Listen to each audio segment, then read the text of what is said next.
योगी सरकार मुर्दाबाद, मोदी सरकार मुर्दाबाद। मैं गिरजा देवी आप लोगों की सारी सच्चाई बता रही हूँ। 22/10/2020 निवेश कटियार अपर पुलिस अधीक्षक महाराजगंज ने सारा रिपोर्ट झूठा बनाया है।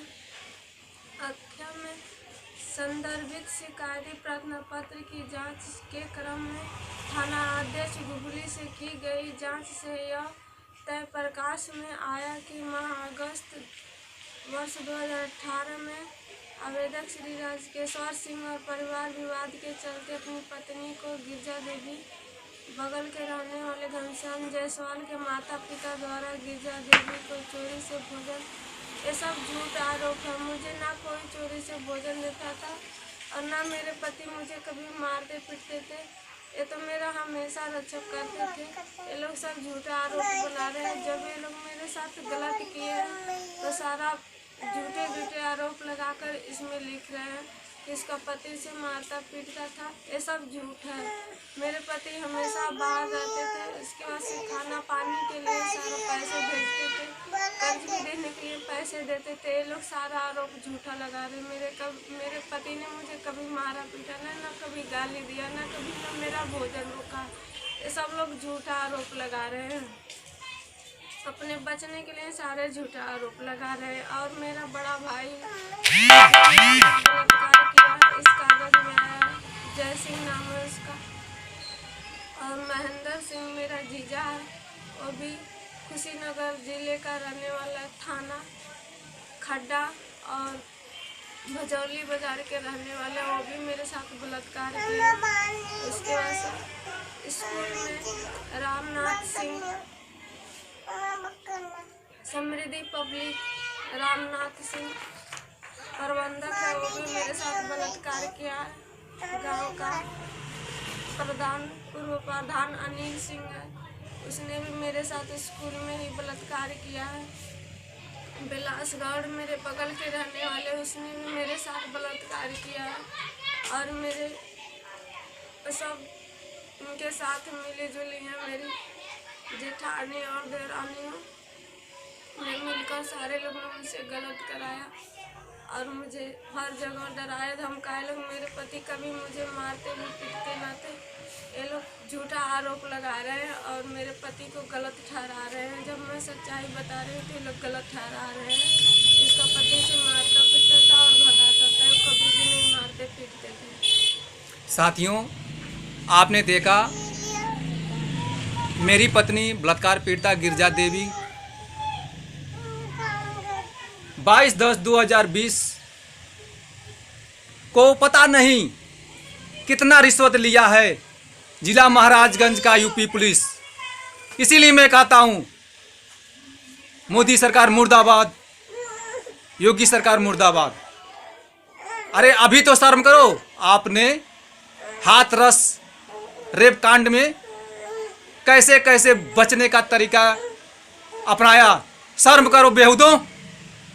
आपको तो कोर्ट ने भी फटकार लगाई है और विकलांग राजकेश्वर सिंह आपको बददुआएं देगा अगर उसके साथ उसकी घरवाली गिरजा देवी के साथ न्याय इंसाफ नहीं मिला।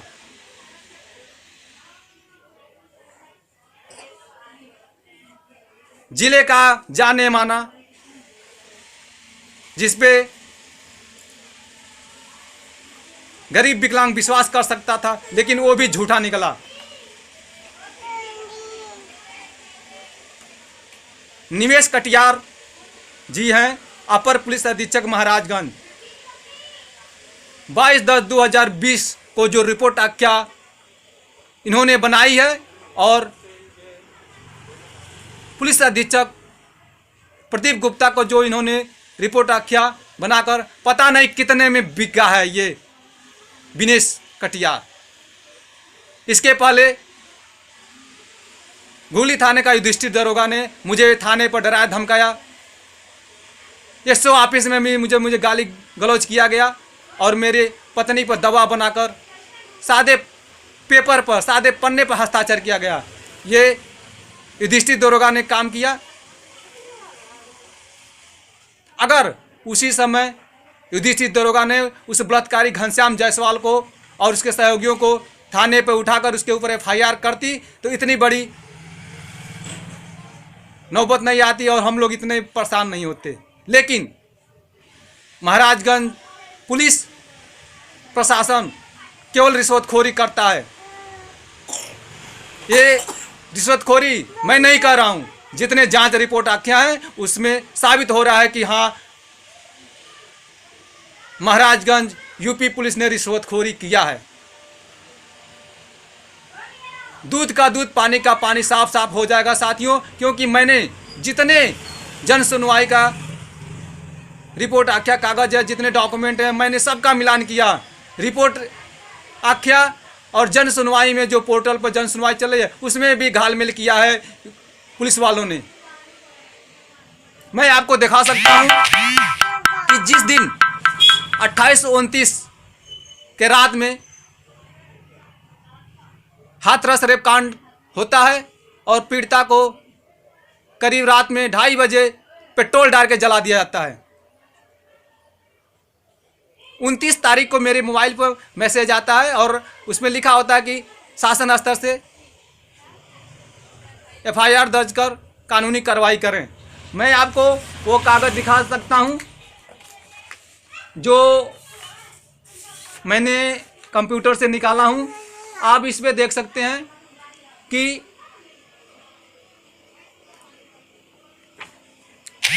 ये जो कागज़ है इसमें साफ लिखा है प्राप्ति दिनांक 28/9/2020 और दूसरा डेट है 29/9/2020। हाँ, मैं बता रहा हूं, पुलिस ने इसमें निस्तारण के बाद जो हमारा रिपोर्ट आख्या है, जो निस्तारण किया है, उसमें इसने पोर्टल से तारीख में संशोधन कर दिया है। 28/9/2020 को इसने लगाया, फिर से पुनः उसको बचने के लिए जो डेट निकाला है निस्तारण के बाद, उसमें इसमें 22/9/2020 लगा दिया है। आप देख सकते हैं 22/9/2020, 29/9/2020 और 29, ये 22/9/2020 जो निस्तारण हुआ उसके बाद इसने घालमेल करने के लिए इतनी बड़ी घिनौनी हरकत विकलांग के साथ और बलात्कार पीड़िता गिरजा देवी के साथ नाइंसाफी हो रही है। ऐसे पुलिसकर्मी चुल्लू भर पानी में डूब मरना चाहिए साथियों। ये विकलांग राजकेश्वर सिंह बताना चाहता है, चुल्लू भर पानी में डूब मर जाओ। जब एक विकलांग दिव्यांग को तुम न्याय नहीं कर सकते हो, तुमको ये दुनिया में जीना भी दुश्वार है। लेकिन ये जानते हो कि ये बचोगे नहीं, तुमको भी फांसी पर विकलांग राजकेश्वर सिंह लटकाएगा। ये विकलांग राजकेश्वर सिंह आपसे कहना चाहता है, सच्चाई को आपने छुपा कर रखा हुआ है।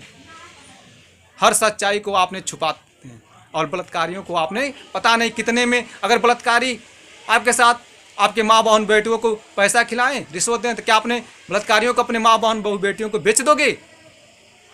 शर्म तो करो। आपको सरकार महीने का वेतन देती है, किस लिए महीने का वेतन लेते हो? हाँ, महीने में जाते हो और बैंक से अपना पैसे जेब भर लेते हो, उसके बाद भी रिश्वतखोरी क्यों करते हो आखिर में? एक जब विकलांग को न्याय नहीं मिलेगा, गरीब परिवार को नहीं मिलेगा, तुम्हारे वर्दी पहनने का कोई महत्व नहीं है। और इसमें मैं योगी सरकार, मोदी सरकार से कहना चाहता हूं, मोदी सरकार बेटी बचाओ का नारा लगाती है। मैंने ये जो बेटी है, मैंने इसको बचाया। बलात्कार पीड़िता गिरजा देवी ने इस बेटी को बचाया है बलात्कारियों से। वो भी बलात्कारी हैं घनश्याम जायसवाल, विलास गौड़, महेंद्र सिंह, जय सिंह, बारी गांव का पूर्व प्रधान अनिल सिंह और समृद्धि पब्लिक स्कूल का प्रबंधक रामनाथ सिंह, और साथ में जमीन लालच खातिर संगीता सुनीता रंभा ने इनका साथ दिया है। इन सभी पर FIR दर्ज होना न्याय संगत है। और मैं चाहूँगा जो इसमें जो दोषी पाए जा रहे हैं, चाहे वो पुलिसकर्मी हो या बलात्कारी हो, सबको सरकार फांसी की सजा दे।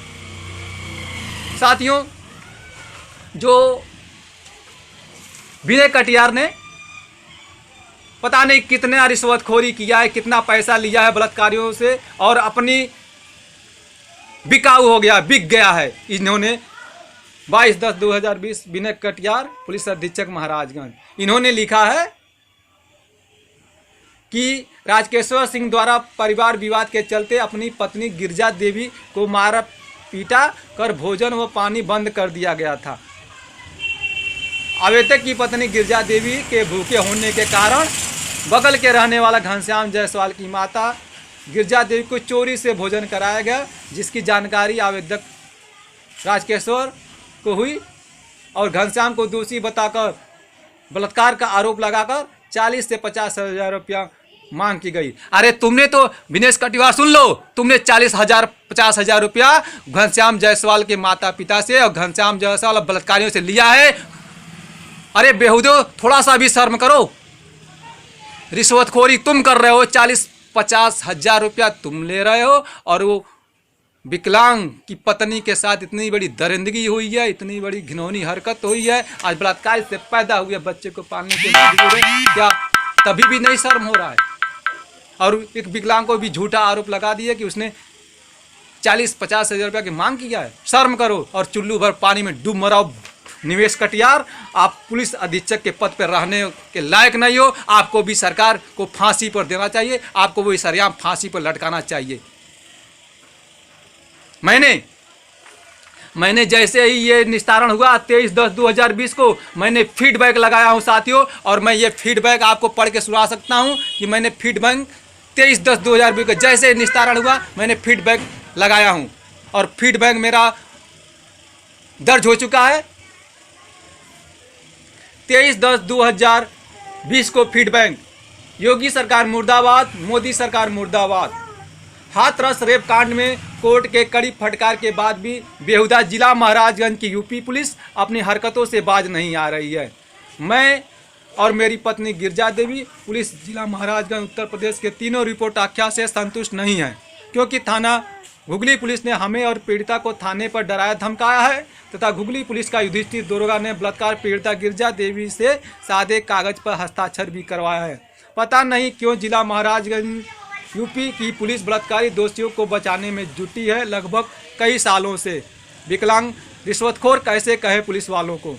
मेरे अनुसार इस बार भी दिनांक 22 अक्टूबर 2020 को पुलिस की रिपोर्ट आख्या से निस्तारण संभव नहीं है। मेरे माता पिता दोनों अनपढ़ हैं।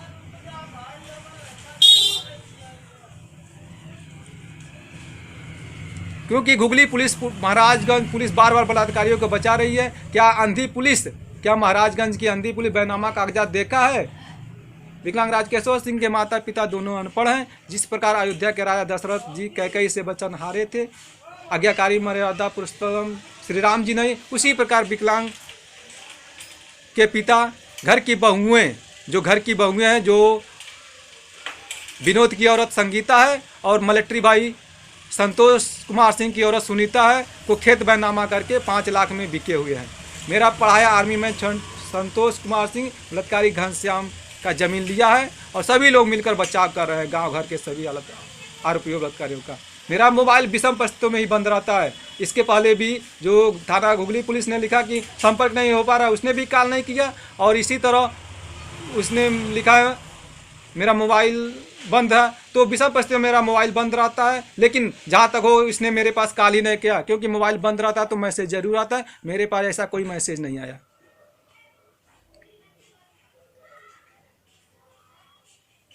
गांव घर के सभी आरोपी का बचाव कर रहे हैं। श्रीमान जी, मेरे आदरणीय पिताजी का बलात्कार नहीं हुआ है। श्रीमान जी, मैं बता सकता जो मेरे गणमान्य श्रीमान जी हैं जो इस कागजात को देख रहे हैं, मैं उनसे बताना चाहता हूं कि मेरे पिताजी का बलात्कार नहीं हुआ है, विकलांग की पत्नी गिरजा देवी का बलात्कार हुआ है। अनपढ़ गंवार दूसरे के वशीभूत माननीय पिताजी घटना आरोप झूठा कैसे कह सकते हैं? क्या उनके साथ अगर उनके साथ बलात्कार होता तो झूठा कहते, लेकिन उनके साथ ऐसी कोई घटना नहीं हुई कि दूसरे के दबाव में काम कर रहे हैं और कह रहे हैं कि वो घटना आरोप झूठा है। लेकिन ये कैसे होगा? बलात्कार पीड़िता गवाही देने को तैयार है। वो बंटवारे के समय छोटे भाई मिलिट्री भाई संतोष कुमार सिंह के साथ रहते हैं। उत्तर प्रदेश सरकार हम लोगों को सुरक्षा दे तो बलात्कार पीड़िता गिरजा देवी माननीय न्यायालय में मेरे साथ गवाही देने, हाँ वो गवाही देगी, लेकिन विकलांग राजकेश्वर सिंह के साथ। लेकिन बिना सुरक्षा उन्नाव रेप कांड पीड़िता का क्या हाल हुआ हम लोग भली बात जानते हैं। और पुलिस वाले भी बलात्कारियों से मिले हुए हैं। जैसे रिपोर्ट आख्या लग रहा है उस तरह से ये साफ जाहिर हो रहा है कि पुलिस वालों ने रिश्वतखोरी किया है और बलात्कारियों से मिल गए हैं। भारत के किसी अन्य माँ बहन बहू बेटियों के साथ ऐसी दोबारा बलात्कार वाली ऐसी दोबारा घटना न घटे, इसलिए मैं विकलांग राजकेश्वर सिंह बलात्कारियों को 1 महीने में फांसी की सजा वाला कानून दिशा बिल को भारतीय संसद में पास कराने एवं बलात्कार पीड़िता गिरिजा देवी के सभी दोषियों को सजा दिलवाने के लिए दिल्ली के जंतर मंतर पर अनिश्चितकालीन धरना प्रदर्शन एवं आमरण अनशन दिसंबर 2020 के महीने में करूँगा। हाँ, क्योंकि मैंने 15 अक्टूबर 2020 को जंतर मंतर पर गया था और दिनांक 16 अक्टूबर 2020 को माननीय गृह मंत्री जी को अनुमति पत्र लिख चुका हूँ इस जो दिशा बिल है इसके परमिशन के लिए, और उस पर बलात्कार पीड़िता गिरिजा देवी ने भी सिग्नेचर किया है। बलात्कार पीड़िता गिरिजा देवी के रिश्वतखोरी और बलात्कारियों को फांसी की सजा चाहती है। जो इतनी बड़ी हरकत हुई है इसमें जो भी दोषी हों ये हम लोग उनको फांसी की सज़ा चाहते हैं और सभी बलात्कारियों का नाम और गवाही देने को तैयार है तथा प्रार्थना पत्र पर इसने हस्ताक्षर भी किया है। इस दौरान मेरे और मेरे परिवार के साथ कोई भी अप्रिय घटना यानी कोई भी मेरे पास जान माल कोई भी अप्रिय घटना हुई तो पूरी जिम्मेदारी जिला महाराजगंज यूपी पुलिस प्रशासन और मोदी योगी सरकार की होगी। साथियों, इतनी बड़ी घटना जो इतनी बड़ी घटना होती है इस क्या होती है, ये जंगल राज को ही प्रमाण कर, क्या पढ़े लिखे लोग नहीं हैं, सब जंगल राज को प्रमाणित करती है। विकलांग और विकलांग पत्नी बलात्कारियों से बेटी को बचा है, इसलिए तो कह सकते हैं घटना के आधार पर हम कह सकते हैं कि लंकापति रावण राज्य से भी बुरा हाल हो गया है वर्तमान भारत देश का। क्योंकि अगर एक भाई अपनी बहन का इज्जत लूटता है, जैसे जो जय सिंह है, आज मैं खुलासा कर रहा हूँ क्योंकि पुलिस ने अपने रिपोर्ट आख्या में खुलासा किया है कि वो जय सिंह मेरा साला है, तो गिरिजा देवी का जय सिंह बड़ा भाई है और जो महेंद्र सिंह है उसका जीजा है, तो वो मेरा साड़ू लगेगा। लेकिन ये भी दोनों लोग ने गिरिजा देवी का बलात्कार किया है। सुप्रीम कोर्ट भी न्याय क्या दे जब न्यायाधीश भी कुछ वर्तमान मंत्रीगण के दबाव में न्याय कर रहे हैं। विकलांग राजकेश्वर सिंह और पत्नी उसका पीड़िता गिरिजा देवी को हर हाल में न्याय इंसाफ चाहिए। घटना आरोप 100% सही है। मैं अपनी पत्नी गिरिजा देवी और बच्चों की जान माल बचाकर लगभग 1 वर्ष से दिल्ली में हूँ। 1 वर्ष से मैं दिल्ली में हूँ उन लोगों से, क्योंकि मैं जो युधिष्ठिर दौरान धर्म का धागा उसने कहा था मेरे को कि आपको फंसा दूंगा, आपके ऊपर कोई भी चालान करके ज़िंदगी भर जेल में डाल दूंगा। हाँ, वो साबित हुआ है और मुझे डराने के लिए पुलिस ने मेरे ऊपर शांति भंग का चालान 107 और 116 में चालान काट चुका है। ये विकलांग राजकेश्वर सिंह डराने के लिए जो चालान काटा है, ये पुलिस चाहती है कि विकलांग राजकेश्वर सिंह को जेल में डाल दिया जाए, क्योंकि वो सच्चाई को दबाना चाहती है। और जब विकलांग राजकेश्वर को जेल में डाल देगा, मेरी पत्नी पर दबाव बनाया जाएगा और मेरी पत्नी को फिर से गवाहियों के बचाव में लगाया जाएगा। लेकिन ऐसा हरगिज़ नहीं हो सकता है। विकलांग राजकेश्वर सही के लिए जान दे सकता है, लेकिन गलत को कभी स्वीकार नहीं सकता है। 2014 में विकलांग राजकेश्वर सिंह को हुगली पुलिस ने शांति भंग का झूठा आरोप लगाकर 5 दिन जेल में डाला था, फिर से पुनः छोड़ा। कोई भी जेल ऐसा नहीं है कि जो सच्चाई को छुपा सकती है। अगर सच्चाई का साथ हो तो देवी रूप प्रकट हो जाती है। हमेशा सच्चाई को जो उन्हें दबाने का, आपने राजा हरिश्चंद्र का भी विश्वामित्र ने कितना परीक्षा लिया, लेकिन अंत में उनको झुकना पड़ा और अंत में उनको राजगद्दी सौंपना। इसलिए विकलांग राजकेश्वर सिंह आज बुरी हालत में विषम परिस्थितियों में खाने के लिए मोहताज है, भीख मांग पका कर केस लड़ रहा है। साथियों, लॉकडाउन से मेरा किराया भी नहीं दिया गया मकान का, लेकिन सब लोगों ने मेरा ऊपर सहयोग किया है और आज मैं दिल्ली में 1 वर्ष से हूँ और यहाँ से मैंने 4/8/2020 को संघर्ष की लड़ाई, न्याय के इंसाफ की लड़ाई हाँ, मैं जिला महाराजगंज के जो 4/8/2020 को जो मैंने स्पीच पोस्ट किया था, माननीय रोहित सिंह सजवान जो उस समय के पुलिस अधीक्षक जी थे, मैं उनका विकलांग राजकेश्वर सिंह और विकलांग की पत्नी गिरिजा देवी हार्दिक दिल से उनका स्वागत करती है और उनका भगवान से प्रार्थना करती है कि उन्होंने विकलांग की बात रखी है और उनके परिवार को कोई भी हर मुसीबत से उनके परिवार को भगवान बचाए। मैं ऐसे भगवान से उनके परिवार के लिए तथा उनकी लंबी उम्र के लिए भगवान से प्रार्थना करती हूँ। किस लिए? क्योंकि उन्होंने ही मेरे स्पीड पोस्ट 4/8/2020 को जो भेजा था माननीय एसपी जी रोहित सिंह सजवान जी ने 13/8/2020 को संज्ञान में लिया और गुगली पुलिस को आदेशित किया और तभी से ये मैटर जन सुनवाई पोर्टल पर चल रहा साथियों। लेकिन आपको मैं दिखाना चाहता हूं कि ये जो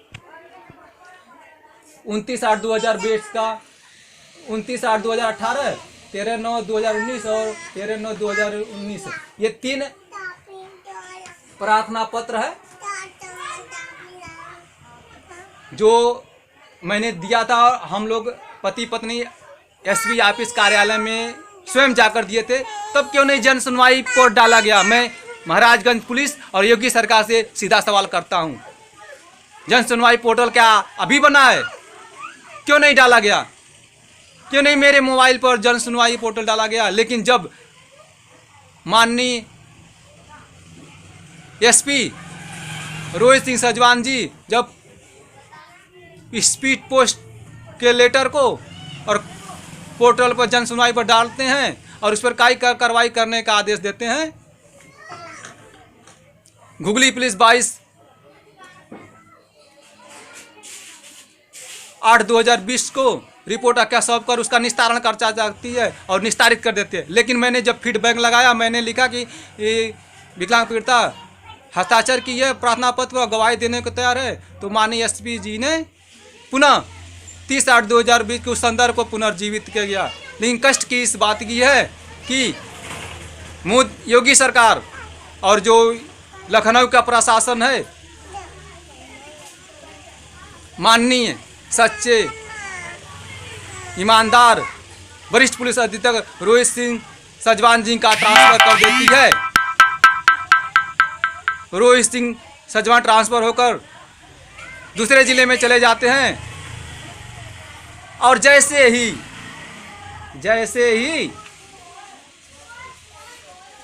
आप देख सकते हैं प्रदीप गुप्ता पुलिस अधीक्षक महाराजगंज जिले में आते हैं।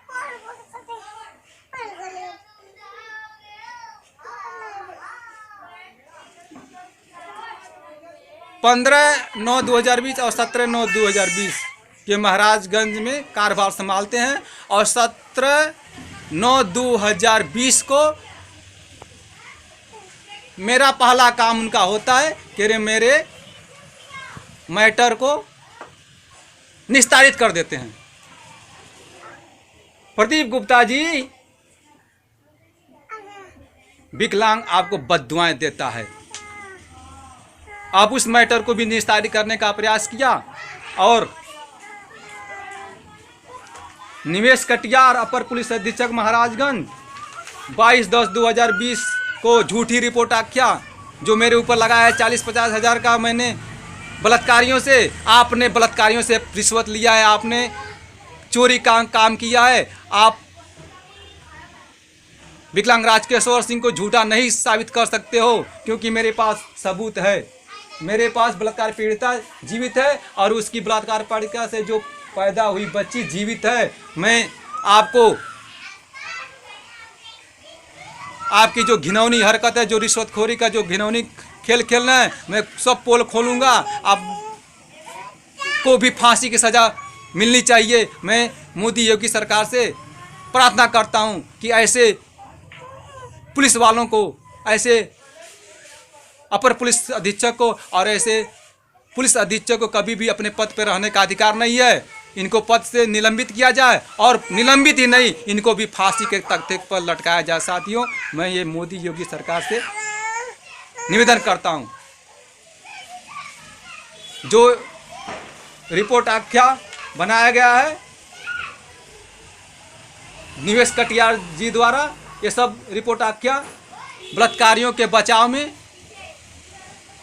और उनसे रिश्वतखोरी करके 40-50 हज़ार रुपया मैंने नहीं लिया है। निवेश कटियार जी, ये विकलांग राजकेश्वर सिंह कहना चाहता है 40-50 हज़ार रुपया आपने लिया है बलात्कारियों रिश्वतखोरों से। आपने खूब मोटी रकम कमाई है।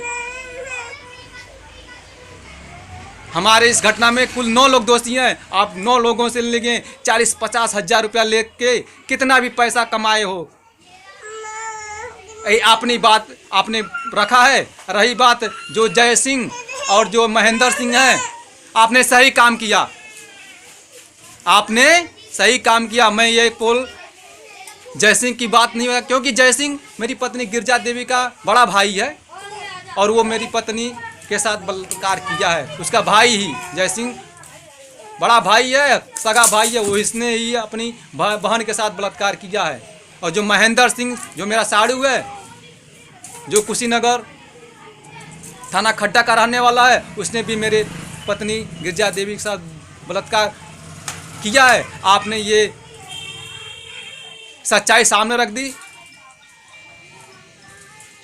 और सभी आरोपियों को आपने इकट्ठा किया और एक नया षड्यंत्र करके 40,000 रुपये एक बलात्कारियों रिश्वत करके आपने निवेश कटियार जी, आपने 40-50 हजार रुपया उनसे लिया है और ब्लेम और उस घटना को बलात्कारियों को बचाने के लिए वो ब्लेम मेरे ऊपर लगा रहे हो। लेकिन ये कदापि स्वीकार नहीं है। मेरे पास सब सच्चाई है। मेरी पत्नी गिरजा देवी और बलात्कार से पैदी जो बच्ची है वो आपके सामने दिखा रहा हूँ, जीत है। इसका बलात्कार जो घनश्याम जायसवाल है उसका डीएनए टेस्ट एफआईआर करके डीएनए टेस्ट कराओ, इसका बच्ची का डीएनए कराओ और उसको हर हाल में फांसी की सजा होनी चाहिए। घनश्याम जायसवाल ने जो शादीशुदा नहीं है, जो घिनौनी हरकत किया है, और उसके बचाव में जितने लोगों ने, जो महाराजगंज की पुलिस ने जो भी इस बचाव में रिपोर्ट आख्या सौंपी है, उस सभी को फांसी की सजा होनी चाहिए। ये विकलांग राजकेश्वर सिंह और विकलांग की पत्नी गिरजा देवी बलात्कार पीड़िता वो मोदी योगी सरकार से निवेदन करती है। मैं सब रिपोर्ट आख्या में मोहर लगा हुआ है। हाँ, मेरे पिताजी जो हैं वो पढ़े लिखे नहीं हैं, वो निरक्षर हैं, वो कुछ भी पढ़ना लिखना नहीं जानते हैं और अंगूठा लगाते हैं। तो मेरे पिताजी का दोष क्या है? मिलिट्री भाई संतोष के साथ रहते हैं, उसकी पत्नी सुनीता भी दोषी है।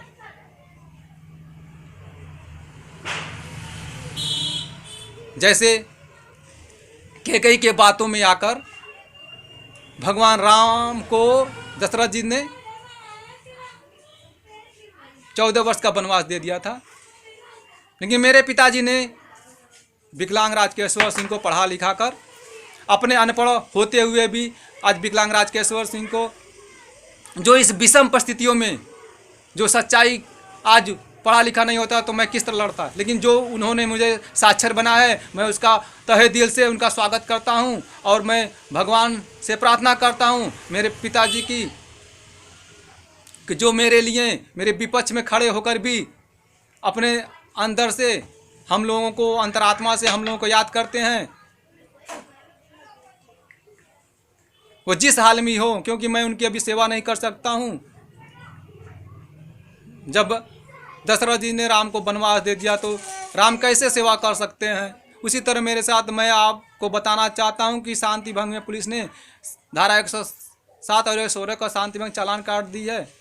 मैं कैसे कर सकता हूं? क्योंकि मैं 1 वर्ष से दिल्ली में हूं और जो बलात्कारी आरोपी हैं, जो महाराजगंज की रिश्वतखोर पुलिस है, वो चाहती है कि विकलांग राजकेश्वर सिंह को जेल में डाल दिया जाए, उसकी आवाज़ बंद कर दिया जाए। लेकिन कभी नहीं, सच्चाई न आज तक छुपी है न आज तक छुपेगी। सच्चाई को कभी दबाया नहीं जा सकता। और साथियों, विकलांग राजकेश्वर सही के लिए जान देगा, लेकिन गलत को कभी स्वीकार नहीं किया है। हाँ, महाराजगंज की पुलिस रिश्वतखोर है और महाराजगंज के पुलिस जो इस घटना में दोषी है उनको फांसी की सज़ा होनी चाहिए। और जो बलात्कारी हैं, मैं दिशा बिल के लिए आपको दिखा सकता हूं। दिशा बिल को भारतीय संसद से पास कराने के लिए अनिश्चितकालीन धरना प्रदर्शन करेंगे दिसंबर 2020 महीने में। और अपील भी, जनता से अपील कर रहा हूं, विकलांग की पत्नी बलात्कार पीड़िता को चंदा भी चाहिए, क्योंकि मैं जब दिसंबर में अनिश्चितकालीन धरने पर बैठाऊंगा तो मेरे बच्चों का और मेरे जो बहन होगी उसमें आप लोगों का सहयोग चाहिए। आप लोगों से मुझे चंदा चाहिए, या भीख समझिए या चंदा समझिए, लेकिन मुझे आप लोग मदद करिए और दिशा बिल को जो बलात्कारियों को 1 महीने फांसी की सजा वाला कानून है, वो दिशा बिल के लिए सब लोग एक साथ मिलकर आवाज़ उठाइए कि जो निर्भया कांड हुआ है, जो हैदराबाद का प्रियंका रेड्डी कांड हुआ है, जो हाथरस कांड हुआ है, ऐसे अनेकों कांड जो बिहार में कांड हुआ है कि जो बैंक से पैसे लेने जा रहे थे उसको बच्चे को फेंक दिया जाता है, दिन दहाड़े उसका बलात्कार होता है। ऐसी घटना दोबारा न घटे और कोई भी विकलांग, कोई भी दिव्यांग मजबूर न हो बलात्कार से पैदा हुई बच्ची को पालने के लिए। इसके लिए दिशा बिल कानून जो है उसको भारतीय संसद हर हाल में मोदी योगी सरकार पास करे, यही मैं मोदी योगी सरकार से निवेदन करता हूँ। मेरे घटना आरोप जो मैंने लगाया है वो 100% सही है और मैं निश्चय ही दिशा बिल कानून के लिए दिसंबर 2020 के महीने में जंतर मंतर, दिल्ली के जंतर मंतर पर अनिश्चितकालीन धरने पर बैठ जाऊंगा, क्योंकि 16 अक्टूबर 2020 को हमने माननीय गृह मंत्री जी को अनुमति लेटर लिख चुका हूं और उस पर गृह मंत्रालय से रिसीविंग लेटर भी मेरे पास है। इसलिए मैं माननीय गृह मंत्री जी से चाहूँगा कि मुझे अनुमति दिया जाए अपनी बात रखने का, क्योंकि महाराजगंज की पुलिस और घुगली थाने की पुलिस मेरे मैटर को दबाना चाहती है, मुझे शांति भंग का धारा लगाकर मेरी आवाज़ को दबाना चाहती है। इसलिए मैं अपनी बात रखने के लिए, समाज में ऐसी बुराई को उजागर करने के लिए मैं दिल्ली के जंतर मंतर पर अनिश्चितकालीन धरना दिसंबर 2020 के महीने में करूंगा। अगर साथियों धरना प्रदर्शन से काम नहीं बनेगा तो विकलांग राजकेश्वर सिंह आमरण अनशन करेगा और आमरण अनशन कर से मर मिट जाए, लेकिन बलात्कारी दोषियों को हर हाल में फांसी की सज़ा होनी चाहिए। साथियों इसी के साथ जय हिंद, जय भारत।